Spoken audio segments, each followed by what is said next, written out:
Para responder a esas preguntas, necesitamos recurrir a la Biblia siempre que hay maldad, y cuando Dios está a punto de enviar juicio a un lugar, siempre hace provisiones para garantizar que sus hijos estén seguros y lejos de su ira. Por ejemplo, en Génesis, cuando el mundo estaba lleno de maldad, Dios separó a Noé y su familia del resto de la sociedad, y luego su juicio vino a la tierra en forma de un diluvio mundial. Mira a Sodoma y Gomorra, un lugar lleno de perversidad. Dios separó a Lot y su familia del resto del pueblo en Sodoma y Gomorra antes de que su juicio viniera en forma de fuego y azufre que cayó del cielo.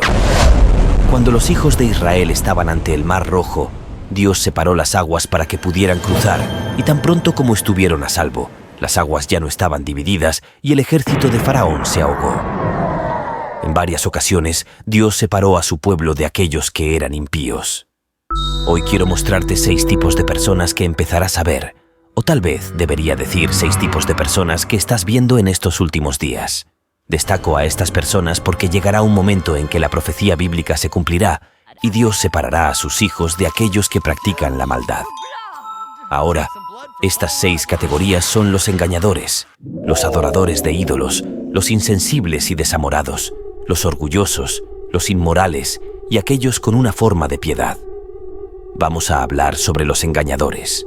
En los últimos días verás cada vez más personas, especialmente aquellas en posiciones de fama y autoridad dentro y fuera de la iglesia, predicando y enseñando mentiras con un toque de verdad.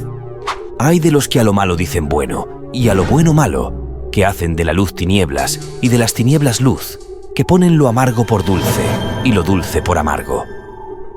Llegará un momento, y estamos viendo esto en algunos círculos hoy en día, en que algunas personas verán el mal, lo practicarán y harán lo que es malo, pero lo llamarán bien.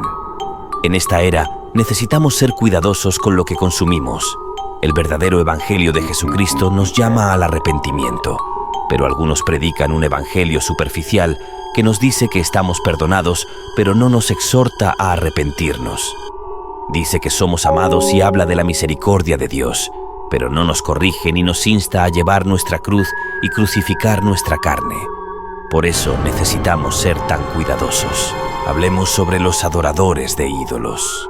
En tiempos antiguos, la gente solía hacer ídolos de madera, piedra y metales preciosos. Esculpían estatuas. Hoy nuestros ídolos pueden no ser de bronce o plata, pero tienden a ser invisibles. Podemos fácilmente crear ídolos a partir de cosas que valoramos mucho. Nuestras carreras, nuestras parejas, nuestras creencias políticas, nuestros pecados secretos. Todas estas cosas pueden convertirse en ídolos cuando compiten con Dios por prioridad en nuestras vidas. Muchas personas descuidarán a Dios en los últimos días debido a la idolatría.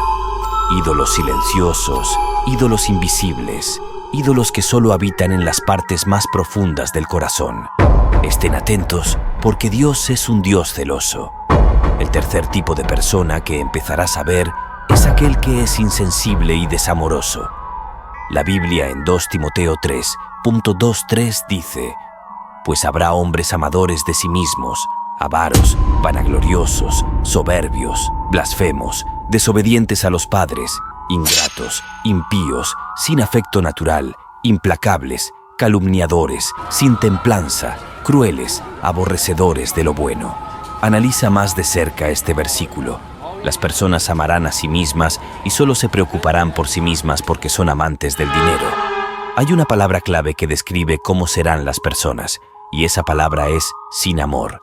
Las personas carecerán de amor. Una parte de 1 Juan 4:20 nos dice: «Si alguno dice, yo amo a Dios, y aborrece a su hermano, es mentiroso. Pues el que no ama a su hermano a quien ha visto, ¿cómo puede amar a Dios a quien no ha visto?». Un corazón frío, desprovisto de amor por el prójimo, desagrada a Dios. Cristo nos ordena amarnos los unos a los otros como a nosotros mismos, pero en los últimos días habrá personas que se apartarán del amor y cultivarán amargura y resentimiento en lugar de perdonar y amar. Optarán por la venganza en lugar del amor y el perdón, y elegirán la traición en lugar de amarse los unos a los otros. Estos son los tipos de personas que vemos en los últimos días. La próxima categoría de personas será la de los orgullosos. Debido a la riqueza, la vanidad, la importancia percibida en la vida y los logros en la carrera, muchas personas se volverán orgullosas en los últimos días. El orgullo es destructivo por dos razones principales. En primer lugar, roba la gloria de Dios al hacernos centrarnos en nosotros mismos y en lo que podemos hacer en lugar de en el Señor. En segundo lugar, daña a quienes nos rodean. El orgullo se basa en la comparación. Miramos a nuestros vecinos y pensamos que somos mejores que ellos por nuestro estatus en la vida. Miramos a nuestro cónyuge y creemos que somos mejores que ellos porque manejamos mejor a los niños. Miramos a las personas en la iglesia y pensamos que somos mejores que ellas porque somos más morales. Cuando pensamos y vivimos así, encontramos nuestro valor y significado en nuestras buenas obras en lugar de en Jesús. Y es exactamente donde el diablo quiere que estemos, mirando a cualquier cosa menos a Jesús. El siguiente grupo de personas son aquellos que son inmorales. La Biblia nos dice que, en los últimos días, las personas serán amantes del placer en lugar de amantes de Dios. Y ya estamos viendo eso. Creo que el diablo ha estado trabajando silenciosamente, utilizando el entretenimiento, la música, los medios de comunicación y todo lo que está disponible para desmantelar los valores divinos relacionados con el sexo. La norma de la palabra de Dios es que el matrimonio es honorable entre todos y que el lecho matrimonial no debe ser contaminado. Pero el diablo ha pervertido esto y promovido la fornicación en la música, las películas y la sociedad. El matrimonio es honorable entre todos y el lecho matrimonial no debe ser contaminado, pero el diablo ha promovido el adulterio y las relaciones extramatrimoniales. Satanás ha creado una aceptación entre las personas de que el sexo fuera del matrimonio ya no es un pecado. Vivimos en una época en la que el pecado sexual ha sido normalizado por el diablo. Esta es una estrategia del enemigo diseñada para atraparnos en el pecado, y debes asegurarte de nunca encontrarte en ese grupo de personas. La última categoría tiene que ver con las personas que tienen una forma de piedad. ¿Qué es una forma de piedad?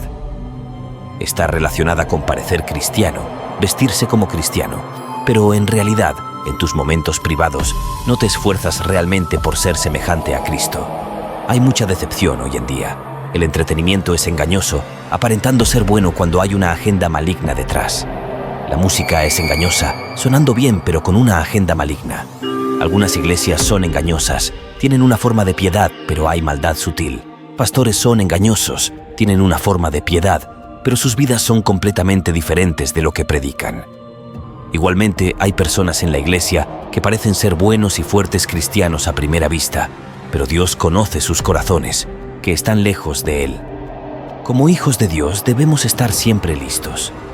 No debemos esperar una batalla para prepararnos, pero la Biblia nos llama a estar siempre listos. ¿Cómo podemos mantener esa prontitud? En primer lugar, debemos asegurarnos de que nuestra relación con el Señor esté en orden, lo que significa que no estamos viviendo en pecado, rebelión o desobediencia, sino bajo la influencia y dirección del Espíritu Santo. Es por eso que es tan importante orar sin cesar y meditar en la palabra de Dios. La referencia bíblica que respalda este enseñamiento es 1 Juan 1:9. Si confesamos nuestros pecados, Él es fiel y justo para perdonar nuestros pecados y limpiarnos de toda maldad. Es importante recordar que, aunque podamos estar rodeados de estos tipos de personas en los últimos días, tenemos el poder y la orientación de Dios para mantenernos firmes en nuestra fe y conducta. Debemos vivir en amor, humildad y pureza, confiando en la promesa de Dios de que nos guardará en todo momento. La palabra de Dios es un tesoro que debemos esconder en nuestros corazones. Todas estas prácticas benefician nuestra relación con el Señor. Otra cosa que debemos hacer para mantenernos en estado de prontitud es seguir los enseñamientos de Jesús. Él dijo en Mateo 7, «Venid y uno, no todo el que me dice, Señor, Señor, entrará en el reino de los cielos, sino el que hace la voluntad de mi Padre que está en los cielos». No solo debemos creer en Él, sino también seguir sus enseñanzas. La creencia no es el fin, sino el comienzo. Debe llevar a la acción, a tomar nuestra cruz y seguir a Jesús. Si queremos permanecer en un estado de prontitud perpetua, debemos comprometernos a seguir el camino de Jesús. Sabemos que fallaremos, sabemos que no seremos capaces de cumplir sus mandamientos perfectamente, pero es ahí donde entra la gracia. Cuando estamos verdaderamente salvos y nos arrepentimos, descubrimos un pesar piadoso cuando pecamos. No hay placer. Por lo tanto, debemos comprometernos a seguir el camino de la rectitud y luego recibir la gracia de Dios para cubrir nuestras fallas. Vivir en estado de prontitud es como evitamos el arrepentimiento, la vergüenza y el remordimiento. Confiamos en Dios, en su palabra y en sus promesas, y así obtenemos la paz y la vida eterna,